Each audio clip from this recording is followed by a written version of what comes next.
Salut à tous mes abonnés, me voilà sur les routes de nouveau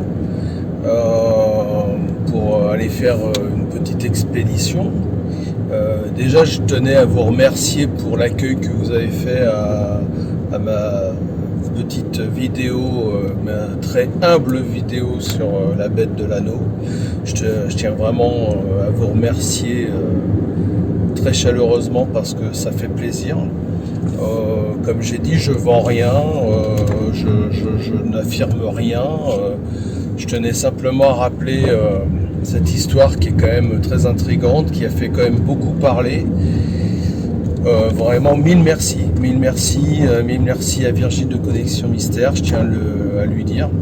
Il le sait très bien, et en tout cas merci à vous. Et donc voilà, au vu de l'accueil que vous avez fait à cette vidéo, eh bien, vous m'avez motivé à faire une autre sortie très rapidement, une autre expédition, dans un autre secteur. Alors aujourd'hui, je vais me rendre sur la commune de Saint-Priest-la-Feuille, Saint-Priest-la-Feuille, pardon. Alors, vous allez me dire pourquoi. Alors, fallait trouver un secteur intéressant et j'avais déjà repéré ce bois. Et en analysant un petit peu le terrain, ce qu'il y a d'intéressant, c'est qu'en fait, il se trouve également sur une colline comme à l'arboretum de la Faux. Il monte à peu près à la même hauteur, à 450 mètres, avec un beau dénivelé. Mais imaginez en plus la possibilité de s'enfuir et de se cacher que donnent ces collines. Il est clair que des chasseurs ou des hommes voilà, comme vous et moi, une fois que la bête se sauve, même que ce soit un chevreuil, admettons, une fois que cette bête elle se sauve, aller lui courir après à travers les broussailles, à travers les fougères, et en plus en grimpant sur des dénivelés qui très rapidement mettraient nos capacités physiques à rude épreuve, quoi. Donc c'est un terrain de jeu, c'est un terrain de cache-cache, voilà. Donc pour une bête qui a des capacités en plus certainement physiques hors normes par rapport à d'autres animaux plus traditionnels. Voilà, allez, c'est parti, on y va.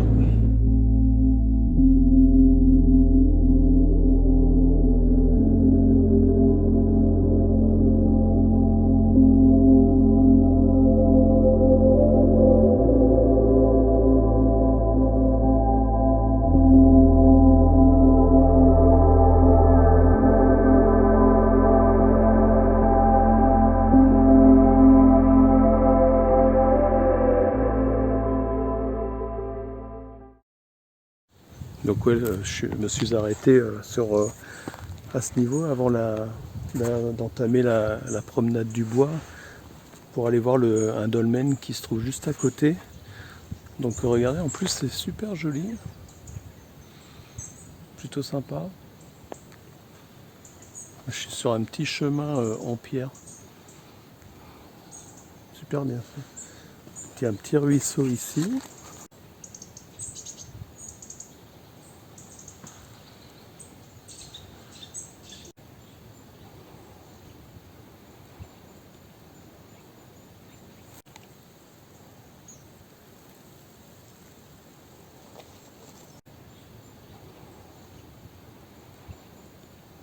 Superbe endroit,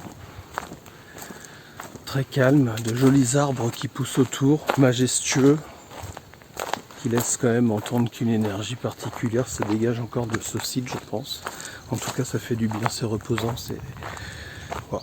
Là, j'ai rencontré une charmante dame anglaise. Avec mon peu d'anglais, j'ai essayé de parler un petit peu. Son oncle a vécu 4 ans ici, je crois, et a été enterré dans une église pas loin d'ici. Donc elle se ressourçait, elle visitait, et là pour le coup, on peut être fier d'avoir des régions comme celle-ci pour montrer ce qu'on a de plus beau, de ce qui leur rappellerait un petit peu leur campagne anglaise, j'imagine. En tout cas, des très belles rencontres, et une personne aussi sur le parking qui était là avec son camion aménagé, à profiter de ce temps magnifique aujourd'hui. Voilà, allez bon, on va pas perdre trop de temps. Et là je vais me rendre donc dans ce bois que je n'ai pas encore réussi à repérer, mais qui pourrait effectivement être très proche. Allez, on s'y rend, c'est parti.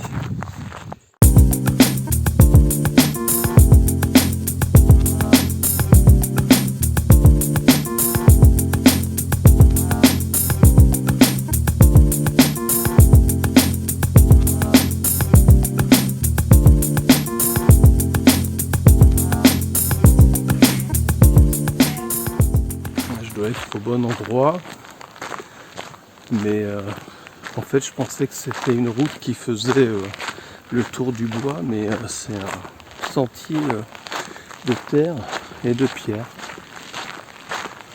Donc voilà, l'endroit il est quand même assez isolé du coup d'accès, même s'il y a un hameau juste en haut là, juste en haut là-bas. Vous voyez là, ici, ah, il y a un hameau, vous voyez. Il y a quelques maisons aussi, mais l'accès, je peux vous dire qu'il n'est pas simple. Donc là encore, ouais, même s'il y a des prés entretenus, on est quand même sur un endroit assez isolé quand même. Bon, j'ai vu qu'il y avait un lavoir, donc je vais essayer d'aller le filmer. Et sinon, après, il faut que je trouve l'entrée des sentiers balisés de promenade. Parce qu'en fait, je crois qu'il y a peut-être une partie des voies qui est peut-être privée, donc je sais pas. Bon, en tout cas, je vais où la voir.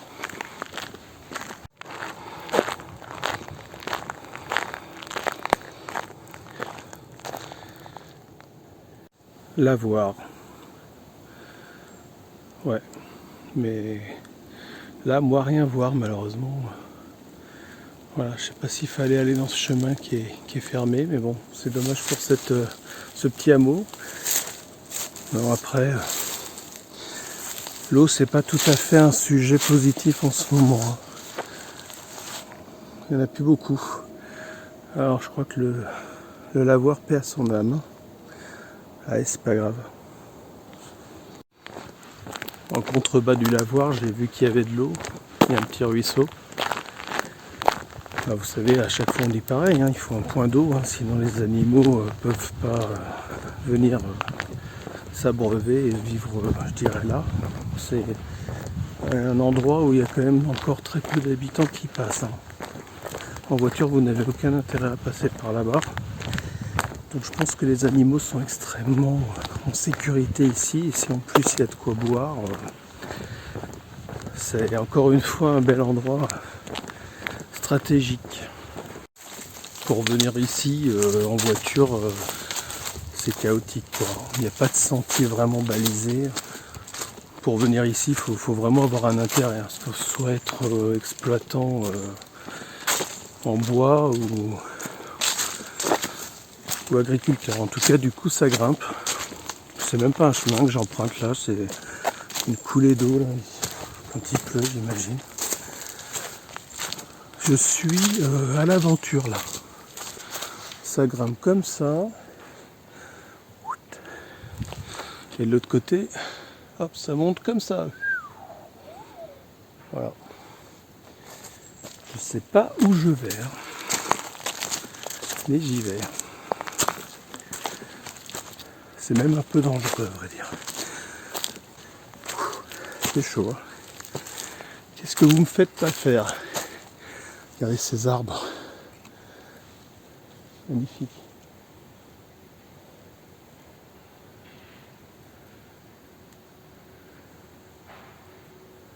J'allais dire c'est calme, mais j'entends des machines. Je vais essayer de remonter un peu plus loin, et ça se trouve, le bois est exploité. Le bruit est là, juste derrière. Donc le sentier que j'emprunte a dû même être fait pour l'exploitation forestière, donc je vais tomber sur une machine à mon avis. Et ouais.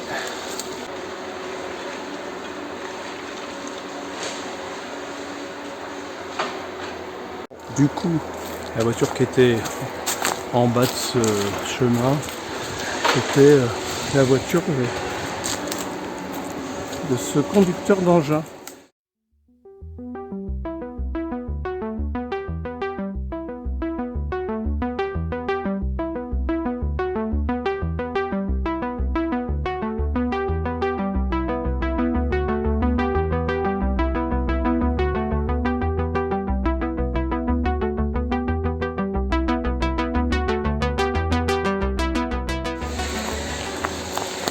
Ça coupe du bois, voilà.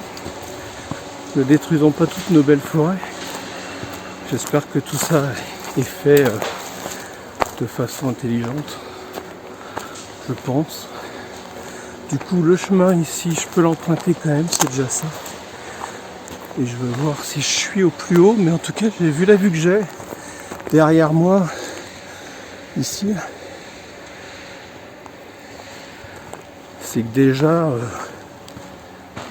on est pas mal.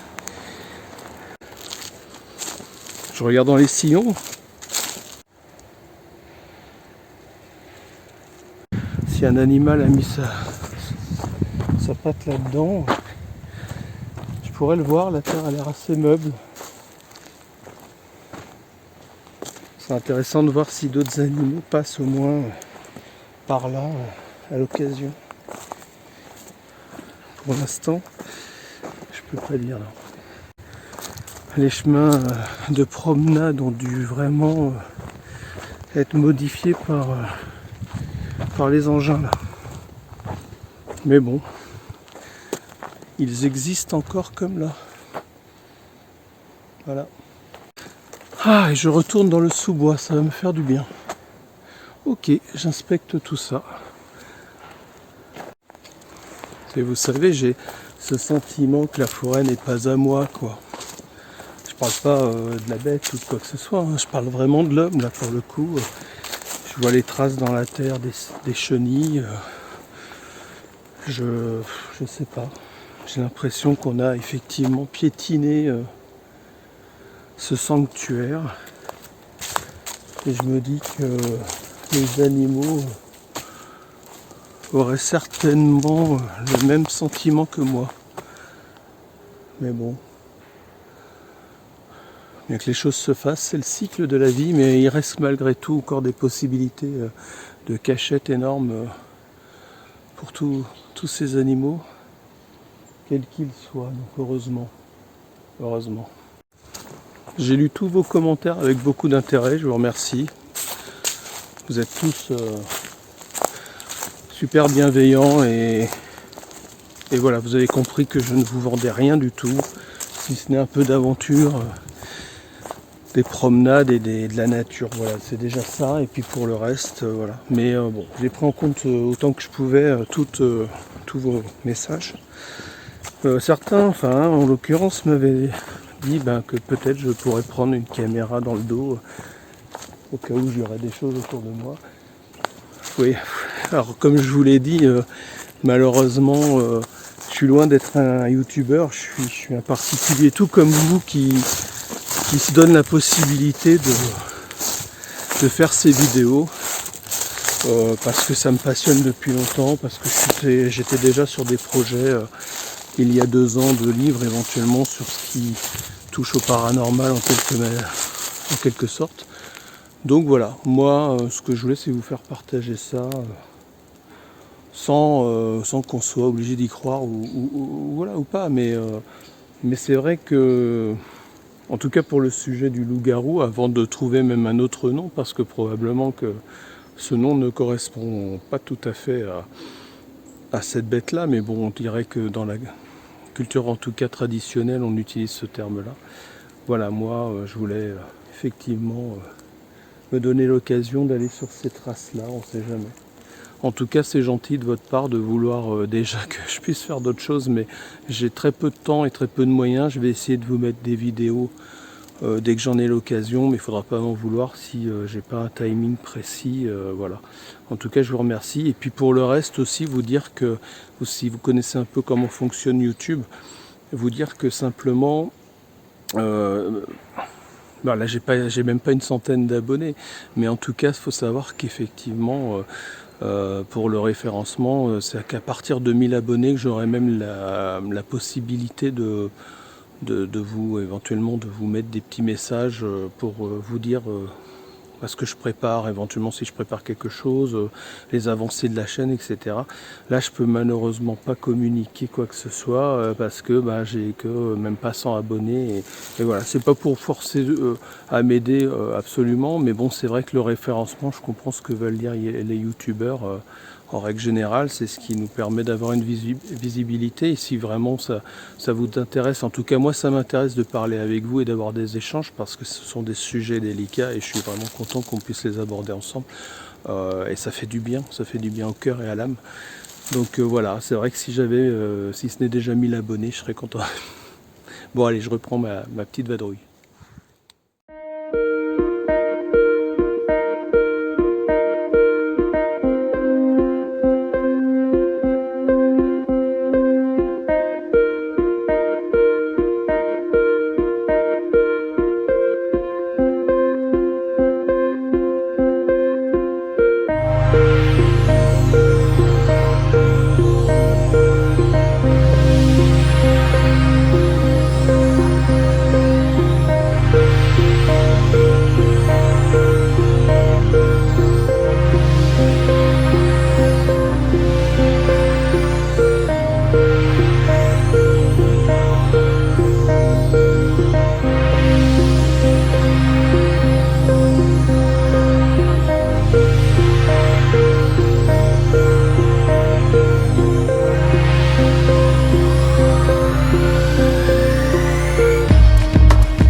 Des restes de murets en pierre sèche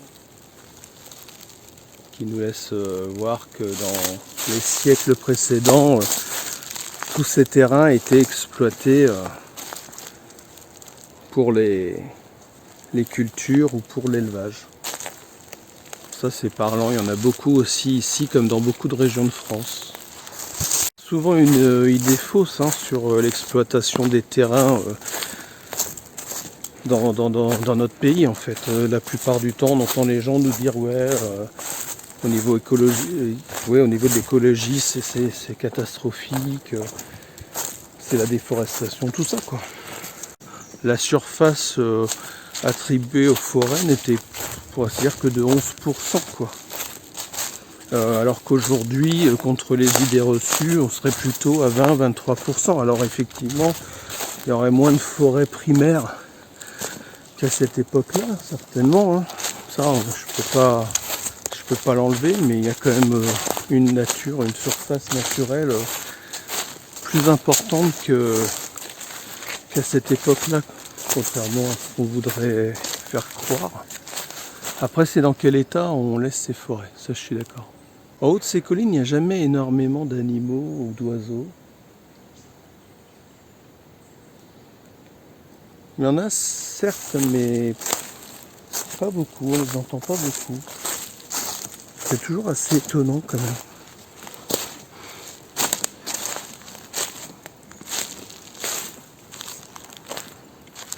J'en entends quand même. Ouais, il y en a.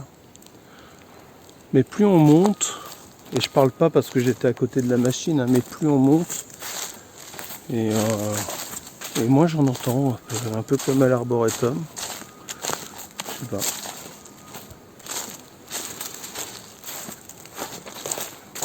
En tout cas, la forêt a été quand même bien massacrée là, donc j'ai du mal à me faire une vraie idée, si vous voulez, de ce qu'elle peut être à l'origine.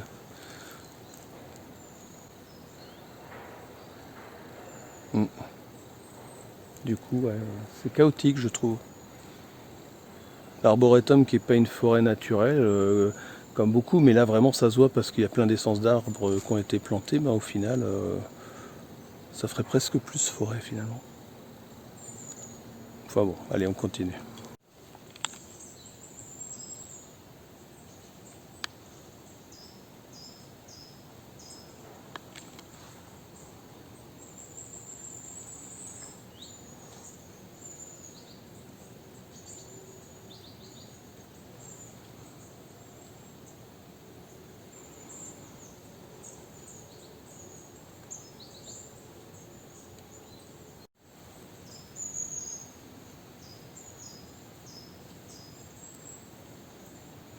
J'ai cru entendre un bruit sourd, un boom, comme un coup sourd qu'on aurait mis sur un tronc d'arbre, mais la machine est par là, hein, tout en haut de cette colline. Là. Moi je descends par là. Et le bruit m'a pas paru pouvoir être humain, on va dire. Ça veut rien dire évidemment. Hein. Ça peut tout être et n'importe quoi. Surtout que je regardais, je filmais là dans ces arbres là. On les voit pas, mais il y a plein de petits oiseaux qui passent de branche en branche de façon totalement discrète. Comme quoi on n'est pas grand chose. Hein.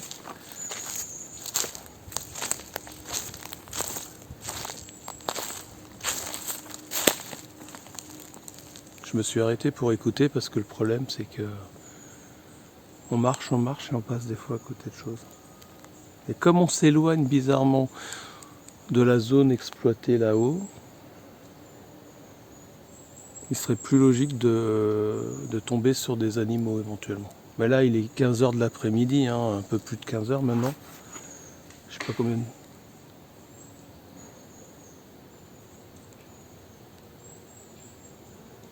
Vous avez entendu ou pas hein? Ça la refait. Putain, je me fais attaquer là ou quoi? Ça la refait par là-haut là. Et comme je regarde en plus depuis tout à l'heure cet endroit, parce que c'est le haut de la colline, et là j'ai entendu un gros boom, comme après ça peut être une branche qui vient de tomber, une énorme branche qui vient de tomber sur une autre branche, mais voilà.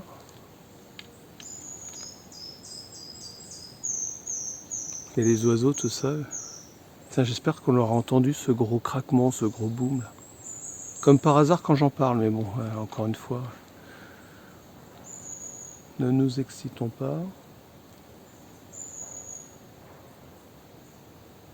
Mais c'était complètement là-haut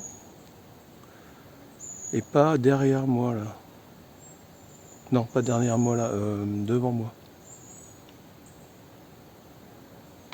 J'essaie de vous montrer. Là-haut. Voilà, donc là-haut, là, c'est bien là, par là qu'il y a la machine. Et moi j'ai entendu le bruit là-haut, en haut de la colline. Je vais continuer mon chemin, mais moi je descends. Mais je me dis qu'il va falloir que je remonte à un moment donné parce que là-bas, c'est intéressant. Ok, je vous reprends si j'entends quelque chose.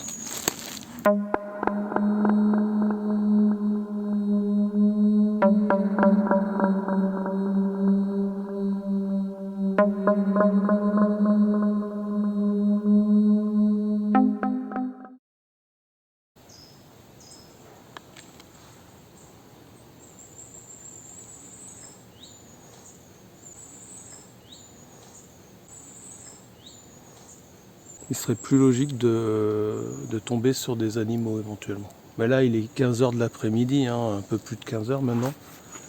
Je sais pas combien.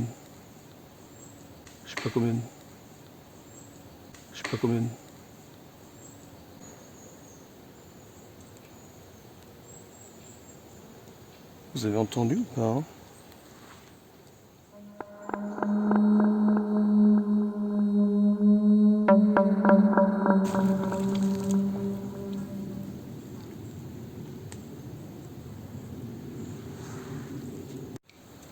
Ça tombe bien, il y a un croisement ici, vous voyez. Il y en a un qui descend. Et on continue. On longe la pente. Et il y en a un qui remonte. Alors celui-là, il va être costaud. Mais c'est justement là-haut que j'ai entendu des bruits. Donc on va monter. Hein. On va aller voir. Hein. Pour ceux qui s'interrogeraient et qui ne sauraient pas avec quoi je filme, c'est mon téléphone. Hein. Je ne vais pas donner la marque. Il fait plutôt du bon boulot. Donc comme je vous ai dit, j'ai très peu de moyens. C'est pas pour vous appeler au don. Je suis pas comme ça. Même si je sais que bon, si ça vous fait un divertissement, le but c'est de vous l'offrir dans la meilleure qualité du monde. Et c'est vrai que quand je filme des arbres enchevêtrés comme derrière moi, ça fait un fond uni avec voilà, qui est difficile à percer. Donc au final, voilà, c'est vrai qu'avec une meilleure caméra, je pourrais vous offrir quelque chose de plus net. En tout cas, voilà, je m'en excuse et je fais avec les moyens du bord et j'essaye de faire quelque chose de le plus chiadé possible avec ce que j'ai. Voilà. Donc voilà, je vous demande de vraiment être compréhensif pour tout ça. Allez, moi je vais monter. Ça grimpe évidemment, c'est la Creuse.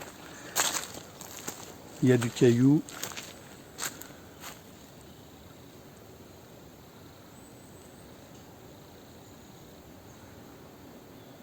Et dès qu'on monte, il y a moins d'oiseaux déjà.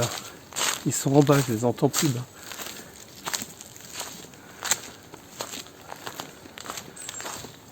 Ah si, il y en a quand même un petit peu. Enfin, ça passe, on va dire, mais ça reste pas dans les arbres. Ça reste calme. Hein. Ce chemin, il monte, c'est terrible. Prendre un bâton. J'ai quand même toujours un peu mal au dos. Et je me suis pris des médicaments pour pouvoir tenir un petit peu cette excursion. Je le fais pour vous. Hein. Mais bon, c'est dur. C'est calme. Les petits oiseaux qui vont dans les branches. Ça reste extrêmement calme. Je suis embêté que par les moustiques, hein, pour vous dire. Allez, je continue. Vous voyez ce que je vous disais là? On est tout en haut, c'est pas exploité. Il y a eu quelques coupes d'arbres, mais vous voyez un peu, on recommence à avoir une végétation plus touffue. Il y a un peu de tout là. Il y a du houx, il y a des fougères évidemment, des ronciers. Et là déjà c'est plus compliqué même pour un homme d'y marcher. Cette partie du bois elle est intéressante, j'essaierai de savoir où elle est pour vous la mettre en même temps que j'avance. J'essaie d'avancer doucement sans faire trop de bruit, il y a énormément de feuilles, ça va être compliqué. Et par moments on a l'impression d'entendre marcher, enfin j'ai eu l'impression d'entendre un animal qui s'est peut-être déplacé, mais sans certitude. Je vais essayer de vous mettre où je suis. Allez, on continue. Je suis un festin pour les moustiques. Hein. Donc je vous ai mis sur la carte, en fait, je me trouve, d'après le GPS, hein, je me trouve au centre de la forêt. C'est marrant parce que là, le ressenti, je vous l'ai dit, est différent.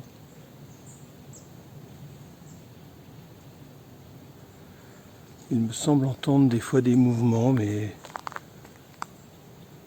pour l'instant, j'en suis pas sûr.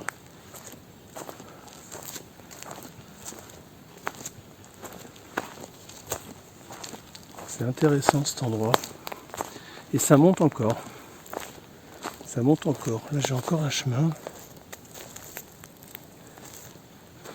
Et j'en ai un sympatoche qui continue là-haut.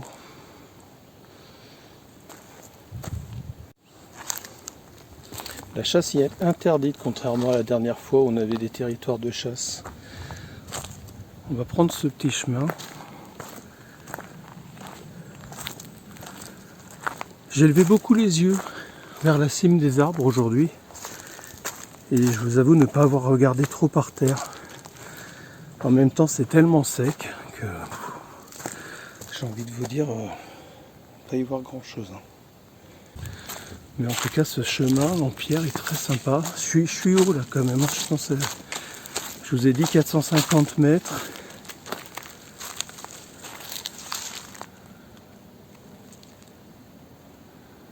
Là, les animaux peuvent se cacher. Je peux monter peut-être par ce sentier-là, mais en haut, il y a du bois qui a été coupé. Donc je vais me retrouver dans une clairière. Je sais qu'il y a une clairière qui a été faite, voilà, ils ont coupé beaucoup d'arbres malheureusement. Je préfère continuer sous cette voûte magnifique. Et j'écoute. Je je me tais un petit peu et j'écoute. Avec toujours cet engin à notre droite, cette bête de fer et d'acier.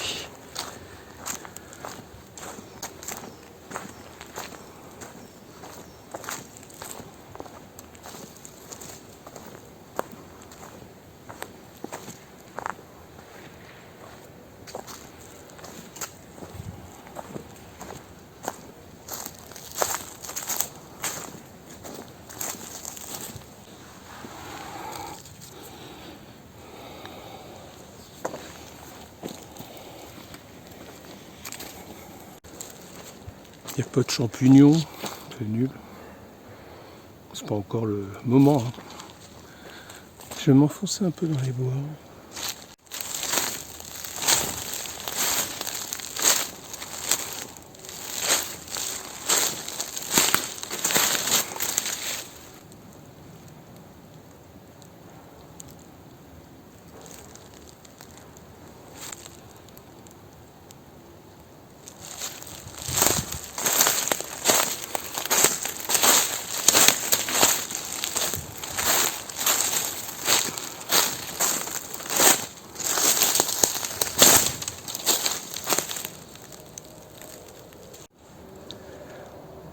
Dites-moi, regardez.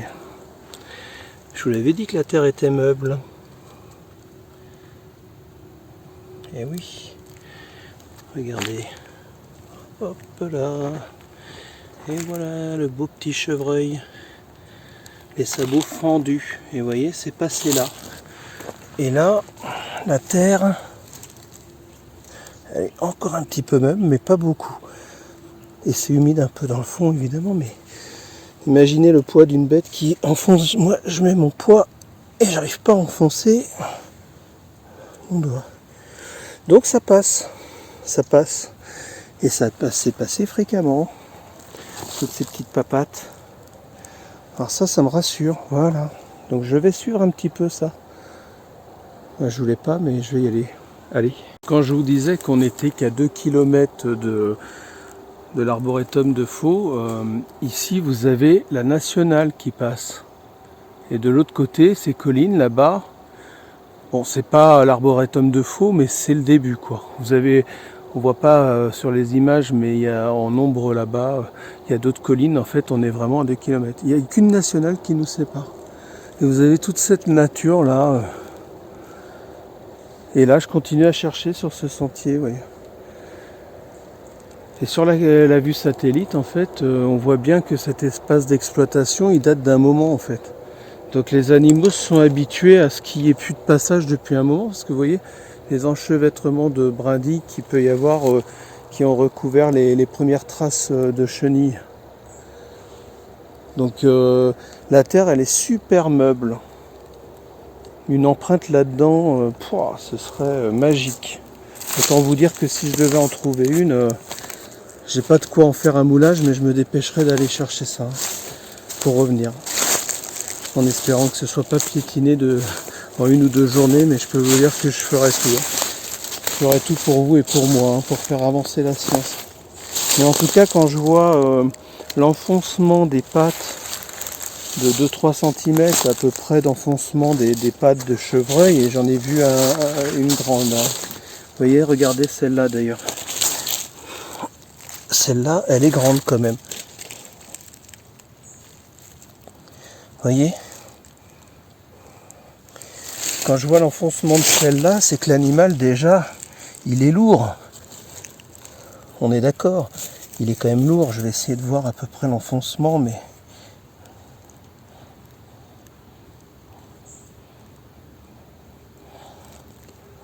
Ouais, voilà. Là, on est sur, je sais pas moi, 3 cm quoi. 3 cm d'enfoncement là. On sent que la griffe, elle est profonde. Vous voyez ? Donc quand vous voyez la trace que moi j'ai trouvée, même si on a du mal à l'interpréter, je vous l'accorde, vous avez vu quand même l'enfoncement que ça avait dans une terre qui était moins meuble que ça. Ça donne une idée du poids de l'animal quand même. Donc là aussi, c'est quelque chose d'assez troublant, je trouve. C'est en regardant les traces de ces chevreuils là que je me rends compte de ça, comme quoi la nature nous apprend quand même beaucoup de choses, quoi.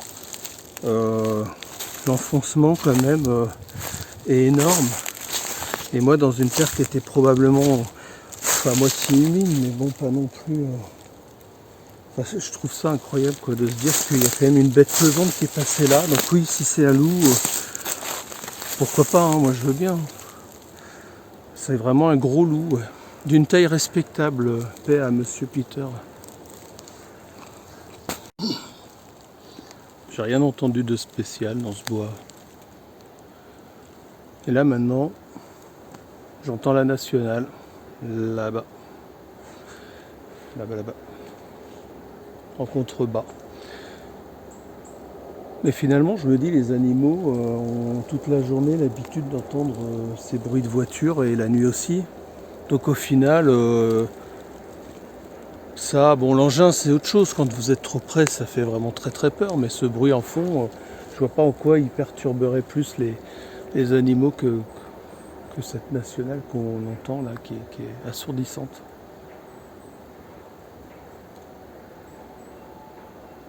Donc je me dis, ouais, ça n'empêche pas que les animaux, vous voyez, ils passent régulièrement, ils se réaccaparent le terrain la nuit quand il n'y a plus d'hommes sur le terrain, quand il n'y a plus personne. Et croyez-moi que là, les chemins que j'emprunte, c'est pas des chemins balisés, il n'y a rien. Donc, non, non, c'est leur territoire, il n'y a pas de problème. Bon, allez, je vais continuer dans le bois. Allez, c'est parti.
Voilà, ça redescend sec. Hein.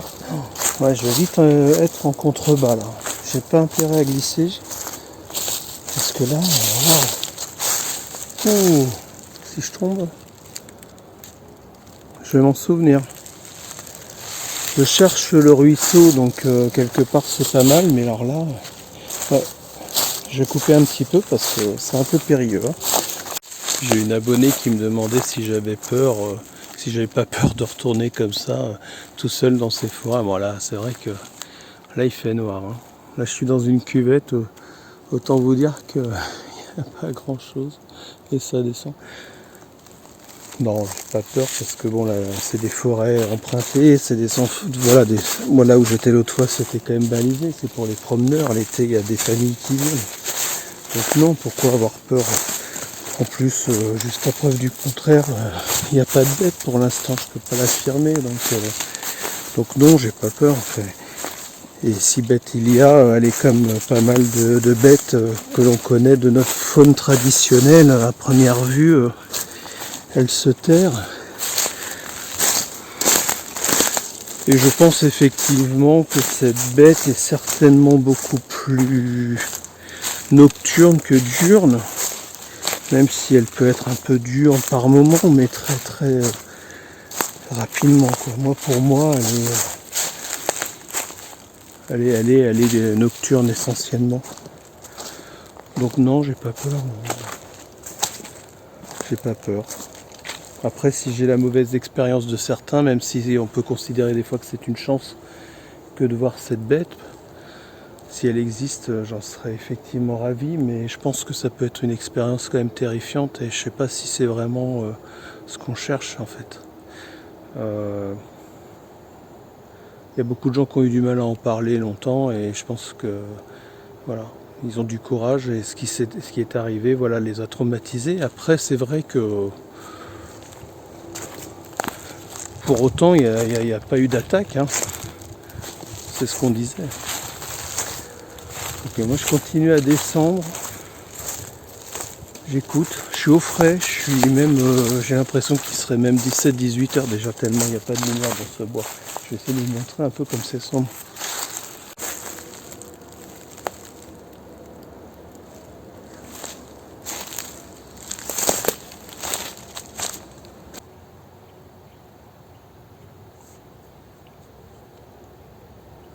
Je fais une petite pause pour essayer d'écouter autour de moi s'il y a du bruit.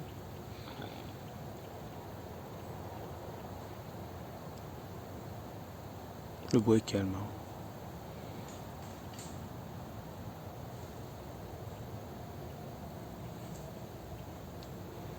J'ai rien senti de particulier ici, mais bon. On cherche pas une bête qui vit forcément sur place. Hein. On cherche une bête qui va peut-être juste se déplacer dans ces zones-là et peut-être y rester une nuit ou deux. On ne connaît pas du tout les habitudes de ce qu'on cherche, hein, là encore, si elle existe, comme on dit.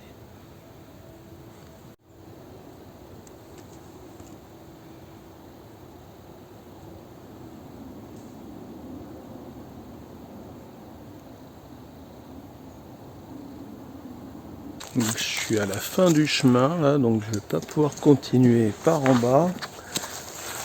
Du coup, je pense que je vais redescendre par là en espérant que je sois du bon côté, mais il me semble, hein, pour aller au ruisseau. Donc on va redescendre par là. Et on va voir jusqu'où ça nous emmène.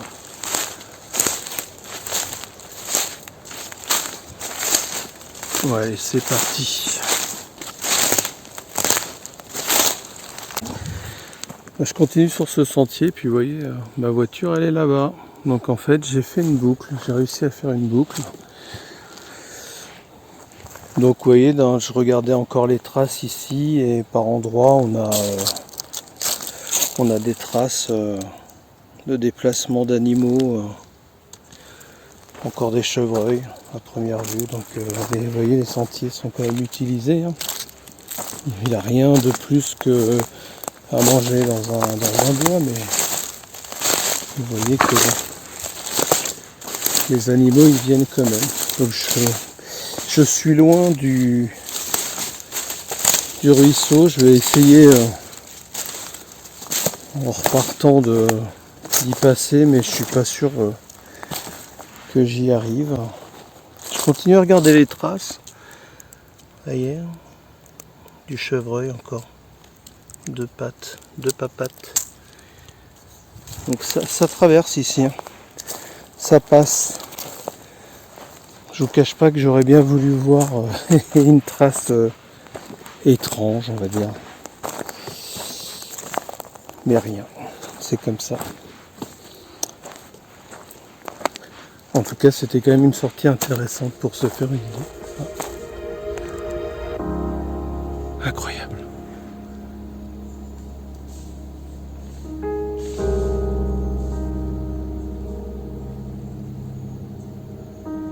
Oh, magnifique.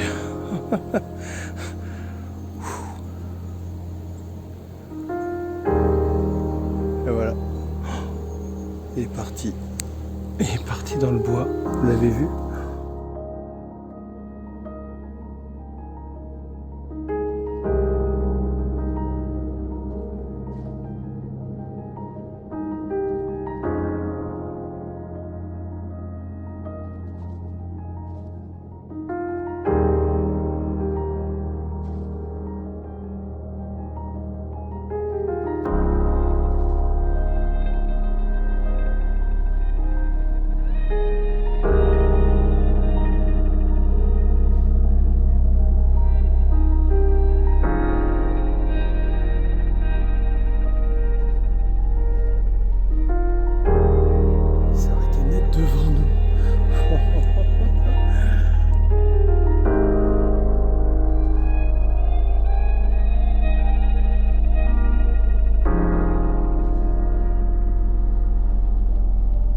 tous les éléments de la nature qui s'expriment, et c'est pour ça, je vous dis, voilà, la surprise d'être dans un environnement où on maîtrise rien du tout. Voilà, incroyable.